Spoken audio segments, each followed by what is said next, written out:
أعوذ بالله من الشيطان الرجيم. بسم الله الرحمن الرحيم. لئن بسطت إلي يدك لتقتلني ما أنا بباسط يدي إليك لأقتلك إني أخاف الله رب العالمين. اگر تو مجھے قتل کرنے کے لیے ہاتھ اٹھائے گا تو میں تجھے قتل کرنے کے لیے ہاتھ نہیں اٹھاؤں گا.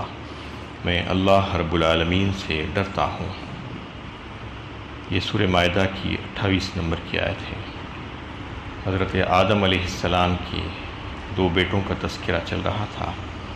یہ واقعے میں بھی بڑی عبرت اور نصیحت کے پہلو ہیں. دونوں نے قربانیاں پیش کی تھی.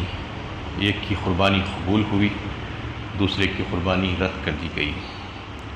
قربانی پیش کرنے کا مقصد کیا تھا؟ کیوں پیش کی گئی تھی قربانی؟ اس سلسلے میں روایتوں میں یہ بات آتی ہے کہ حضرت آدم اور حضرت حوا علیہ السلام کو جب زمین پر بھیجا گیا تو انسانی نسل کو آگے بڑھانے کے لیے توالد اور تناسل کا سلسلہ جاری کیا گیا. تو ہوتا یہ تھا کہ ایک حمل سے ان کو 2 بچے پیدا ہوتے تھے. اس میں ایک لڑکا اور ایک لڑکی ہوتی، اور ان کے اولادوں میں سب کے سب بھائی بہن ہی تھے. بھائی بہن کا ایک دوسرے کے ساتھ نکاح نہیں ہو سکتا تھا. اس لیے اللہ تعالیٰ نے خصوصی طور پر یہ حکم بھیجا آدم علیہ السلام کی شریعت کے لیے کہ پہلے حمل سے جو لڑکا ہوگا دوسرے حمل کی لڑکی سے اس کا نکاح جائز ہوگا. اس طریقے سے پہلے حمل کا جو لڑکی ہوگی دوسرے حمل کے لڑکے سے اس کا نکاح جائز قرار دیا جائے گا. اس طرح سے نسل انسانی کو آگے بڑھایا گیا.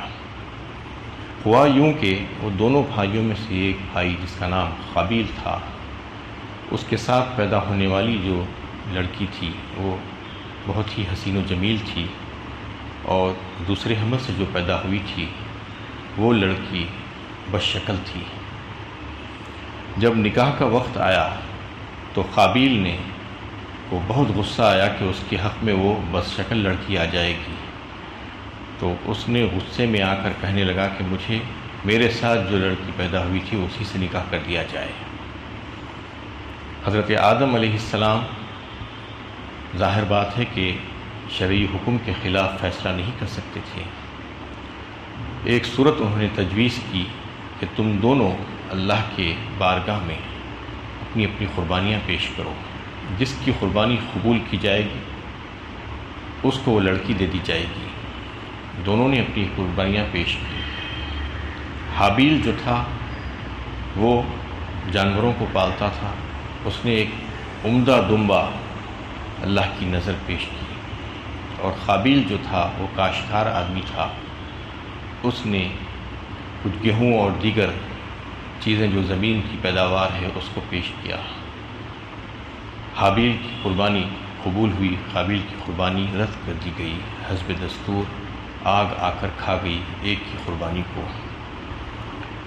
جب یہ فیصلہ ہو گیا تو قابیل کو بہت غصہ آیا اور حسد ہونے لگا کہ ایک تو وہ جو چاہ رہا تھا وہ نہیں ہوا اور دوسری اس کی رسوائی ہو گئی.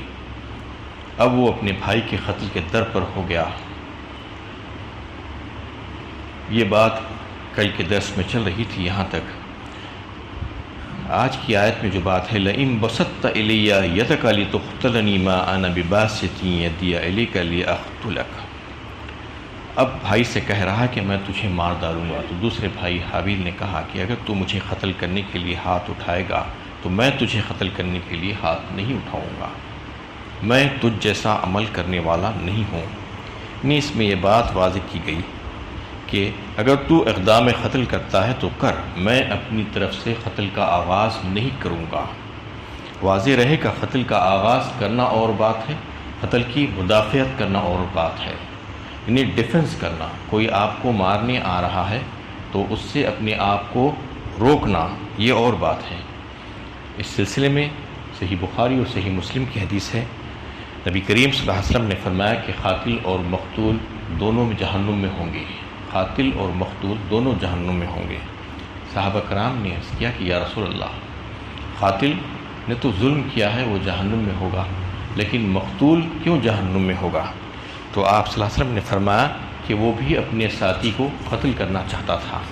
یعنی ہوتا یہ ہے کہ بعض وقت دونوں کی نیت ایک دوسرے کو قتل کرنے کی ہوتی ہے، وہ ارادے سے جو ہے لڑتے ہیں، تلوار اٹھاتے ہیں، جس کو موقع مل گیا اس نے قتل کر دیا، تو اس صورت میں مقتول ہونے کی صورت میں بھی وہ جہنم میں جائے گا۔ قاتل تو جائے گا ہی جائے گا، مقتول بھی جائے گا، کیونکہ اس نے بھی کوشش کی تھی لیکن اس کو موقع ہاتھ نہیں آیا، اس لیے وہ غلطی سے مر گیا، مقتول ہو گیا۔ تو اس میں اللہ کے نبی صلی اللہ علیہ وسلم نے فرمایا کہ دونوں جہنم میں جانے والے ہیں۔ لیکن واضح رہے کہ یہ مدافعت جو سیلف ڈیفنس جو جسے کہا جاتا ہے کہ کوئی اگر آپ کے اوپر حملہ کر رہا ہے تو شریعت نے اس شخص کو اپنی جان، اپنی مال اور اپنی آبرو کی حفاظت کرنے کا حکم دیا ہے، نہ صرف حکم دیا ہے بلکہ شہادت کا درجہ بتایا ہے اللہ کے نبی صلی اللہ علیہ وسلم نے کہ اپنی جان اور اپنی مال اور اپنی آبرو کی حفاظت کرتے ہوئے اگر کوئی مر جاتا ہے تو اس کو شہید کا درجہ دیا جاتا ہے۔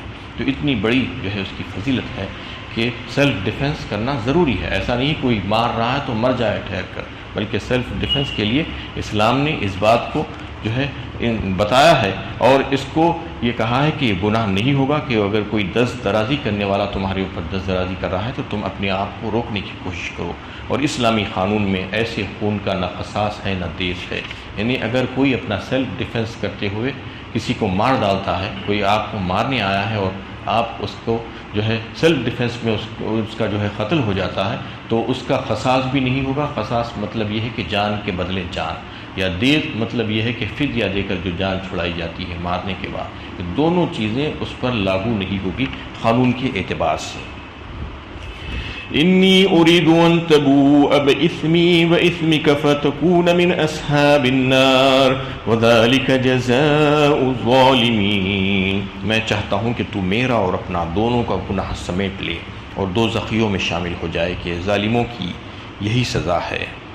اس میں اس نے اپنے بھائی سے کہا کہ تو میرا اور دونوں کا گناہ سمیٹ لے، میں یہ چاہ رہا ہوں کہ کیونکہ تو نے میرے اوپر ہاتھ اٹھایا ہے، یعنی تو نے قتل کرنے کا جو چیلنج کیا ہے، اس سے مشتعل ہو کر میں تیرے قتل کے در پہ ہوا تو میں بھی گنہگار ہو جاؤں گا، لیکن چونکہ میں تیرے خلاف اس قسم کی کوئی کارروائی نہیں کر رہا ہوں، اس لیے قتل کا جو گناہ مجھ سے سرزد ہوتا وہ بھی تیرے ہی طرف منتقل ہو گیا ہے۔ اب تو مجھے قتل کر کے دوہرے گناہ کا بار اٹھائے گا۔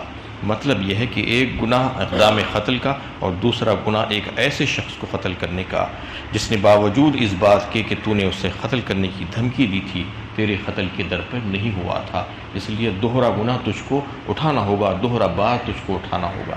ایک حدیث میں اللہ کے نبی صلی اللہ علیہ وسلم نے یہ بات فرمائی کہ قیامت تک جتنے بھی قتل ہوں گے اس قتل کا ایک حصہ وہ شخص کو بھی ملے گا جس نے پہلی بار ظلماً قتل کیا تھا، یعنی قابیل اپنے بھائی کو جو قتل کیا تھا اس کے خون کا وبال جو آدم علیہ السلام کا جو بیٹا تھا اس کو بھی اس میں شریک کیا جائے گا۔ اس لیے یہ حدیث میں یہ بات آتی ہے کہ جو بھی اچھے اور نیک کام کو شروع کرتا ہے تو جو لوگ اس پر عمل کرتے ہیں تو ان کو اس عمل کا ثواب ملتا ہے، اس کے ساتھ ساتھ وہ نیک عمل کے شروع کرنے والے کو بھی حصہ دیا جاتا ہے ان کے عمل میں کوئی کمی کیے بغیر۔ بالکل اسی طریقے سے جو برے کام کی شروعات کرتا ہے، گناہ کو جو ہے شروع کرتا ہے تو اس کا بھی وبال اس کے اوپر پڑتا ہے، اتنا وبال جتنا وہ گناہ کرنے والوں پر پڑتا ہے، اس میں سے کوئی کمی کیے بغیر اس کو بھی جو ہے وہ گناہ کا حصہ لینا پڑتا ہے۔ بالکل اسی طریقے سے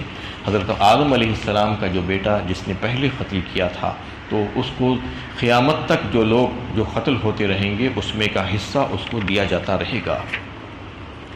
فطوعت له نفسه قتل اخيه فقتله فاصبح من الخاسرين، مگر اس کے نفس نے اس کو اپنے بھائی کے قتل پر آمادہ کر ہی لیا اور اسے قتل کر کے وہ تباہ ہونے والوں میں شامل ہو گیا۔ یعنی انسان کو جب کوئی گناہ کرنا چاہتا ہے تو اس کے اندر ایک ایسی چیز ہوتی ہے جسے ضمیر کہا جاتا ہے۔ ضمیر اس کو روکتا ہے کہ یہ مت کر، یہ مت کر، یہ گناہ ہے، یہ غلط کام ہے، لیکن مسلسل جب انسان اپنے ضمیر کی آواز کو دباتا ہے تو آخرکار اس کا نفس اس گناہ کے لیے آمادہ ہو ہی جاتا ہے۔ تو اس نے بھی ایسا ہی کیا۔ ضمیر کی آواز آ رہی تھی کہ مت کر، یہ گناہ ہے، لیکن وہ ضمیر کو دباتا رہا اور آخرکار اپنے بھائی کو اس نے قتل کر ہی دیا۔ اس میں اللہ تعالیٰ نے اس بات کو واضح فرمایا۔ فَبَعَثَ اللَّهُ غُرَابًا يَبْحَثُ فِي الْأَرْضِ لِيُرِيَهُ كَيْفَ يُوَارِي سَوْءَةَ أَخِيهِ قَالَ يَا وَيْلَتَ أَعَجَزْتُ أَنْ أَكُونَ مِثْلَ هَذَا الْغُرَابِ فَأُوَارِيَ سَوْءَةَ أَخِي فَأَصْبَحَ مِنَ النَّادِمِينَ۔ پھر اللہ نے ایک کوا بھیجا جو زمین کریدنے لگا تاکہ اسے بتائے کہ اپنے بھائی کی لاش کس طرح چھپائے۔ تو بولا افسوس مجھ پر، میں اس کوے کی طرح بھی نہ ہو سکا کہ اپنی بھائی کی لاش چھپا دیتا۔ غرض یہ کہ اس پر وہ پشیمان ہوا۔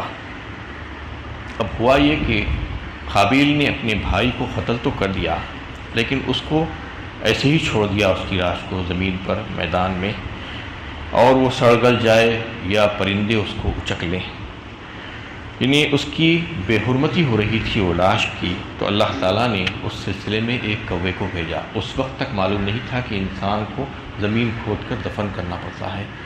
اس کی بے حرمتی کی وجہ سے اللہ تعالیٰ نے جو ہے ایک طریقہ سکھلایا کہ نسل انسانی کو جو ہے اس کا احترام اس کے مرنے کے بعد بھی کیسا کرنا ہوگا، اس کی لاش کا احترام۔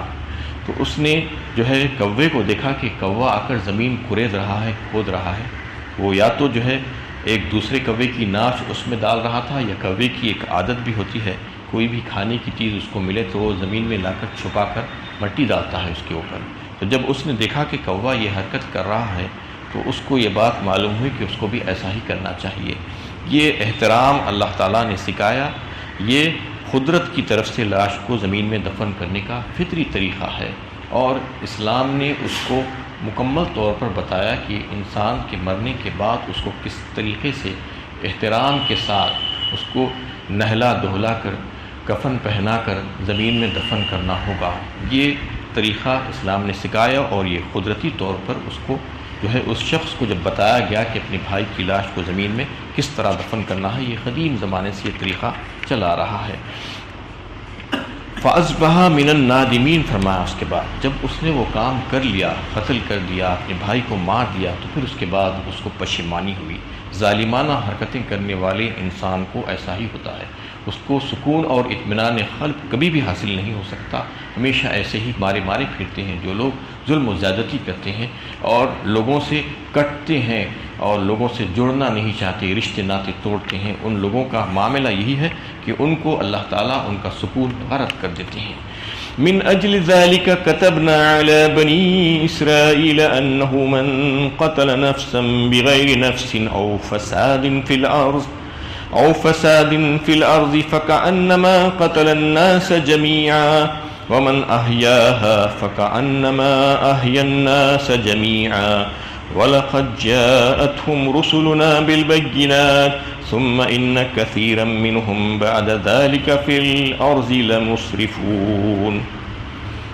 اس بنا پر کہ ہم نے بنی اسرائیل کے لیے یہ حکم لکھ دیا تھا کہ جس نے کسی کو قتل کیا جبکہ وہ مقتول کسی کا خون کرنے یا زمین میں فساد برپا کرنے کا مرتکب نہیں ہوا تھا، اس نے گویا تمام انسانوں کو قتل کر دیا، اور جس نے کسی کی جان بچائی اس نے گویا تمام انسانوں کی جان بچائی۔ اور یہ بھی حقیقت ہے کہ ہمارے رسول ان کے پاس واضح احکام لے کر آئے، لیکن اس کے باوجود ان میں بکثرت لوگ ایسے ہیں جو زمین میں زیادتیاں کرتے ہیں۔ اس میں اللہ تعالیٰ نے یہ اصول اور قانون بتایا ہے کہ اس قتل ناحق کے بعد اللہ تعالیٰ نے بنی اسرائیل کو انسانی جان کی قدر و قیمت واضح کرتے ہوئے یہ حکم بھیج دیا کہ انسانی جان کی کتنی اہمیت ہے اللہ تعالیٰ کے پاس، اس کو بتانا یہاں پر مقصود ہے کہ انسانی خون اللہ تعالیٰ کی نظر میں بہت اہم ہے، اور اس کا وہ بہت اکرام کرتے ہیں، اور انسانوں سے بھی یہ چاہتے ہیں کہ وہ بھی اپنے دوسرے بھائیوں کی خون کا احترام کریں۔ اس میں جو ہے نہ صرف حکم بنی اسرائیل کے لیے تھا بلکہ قیامت تک آنے والے سارے لوگوں کے لیے ہے۔ اس میں ہمیشہ کے لیے حکم دے دیا گیا ہے کہ کوئی انسان اگر ناحق کسی دوسرے انسان کا قتل کرتا ہے، اس کو مار دیتا ہے، تو گویا کہ اس نے سارے جہاں کے انسانوں کو قتل کر دیا۔ اللہ کی نظر میں ایسا ہے، ایک انسان کو ظلماً مار دینا مطلب یہ ہے کہ اس کے دل میں انسانی جان کا احترام اور ہمدردی ختم ہو گئی ہے، اس لیے وہ ایسا کیا ہے، ایسا کرنے پر مجبور ہوا ہے۔ تو اللہ تعالیٰ کے نزدیک اللہ تعالیٰ یہ بتانا چاہ رہے ہیں کہ وہ سارے انسانوں کا قاتل ہے، کیونکہ ایسا شخص پوری انسانی سوسائٹی کے لیے خطرناک بن جاتا ہے۔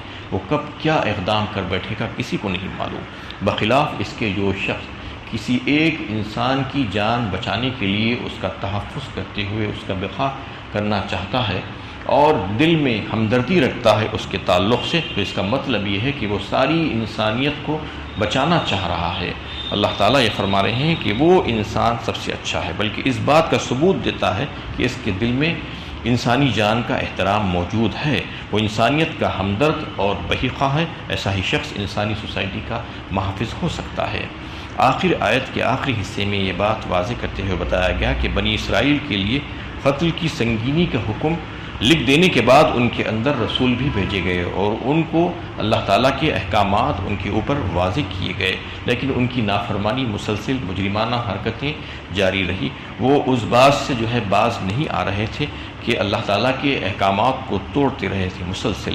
ان آیتوں کے نزول کے زمانے میں یہود مسلمانوں کے ساتھ سرکشی کر رہے تھے، سازشیں کر رہے تھے، اور مشرکین مکہ کے ساتھ مل کر دیگر اقوام کے ساتھ مل کر انہوں نے جو جنگیں لڑی تھی یہ سازشیں یہودیوں ہی کی تھی، اور درپردہ مدینے میں یہود ہی کا ہاتھ تھا۔ انہوں نے نبی صلی اللہ علیہ وسلم اور آپ کے صحابہ کو قتل کرنے کی سازشیں بھی کی تھی، جس میں وہ کامیاب نہ ہو سکی۔ اس پس منظر میں قتل و خون ریزی کی سنگینی کو واضح کرتے ہوئے اللہ تعالیٰ نے یہود کو یہ حکم بھیجا تھا کہ تم ایک انسان کو بھی اگر قتل کرنے کی کوشش کرو گے بلا کسی وجہ کی ناحق، تو اس کا مطلب یہ ہوگا کہ گویا کہ تم نے ساری انسانیت کو قتل کر دیا، تم ساری انسانیت کے دشمن ہو، اور ایک کو بھی اگر تم بچانے کی کوشش کرو گے تو مطلب یہ ہے کہ تمہارے دل میں انسانی خون کے تعلق سے ہمدردی ہے اور رعایت ہے، تم اس کی حفاظت کرنا چاہتے ہو۔ وآخر دعوانا ان الحمد للہ رب العالمین۔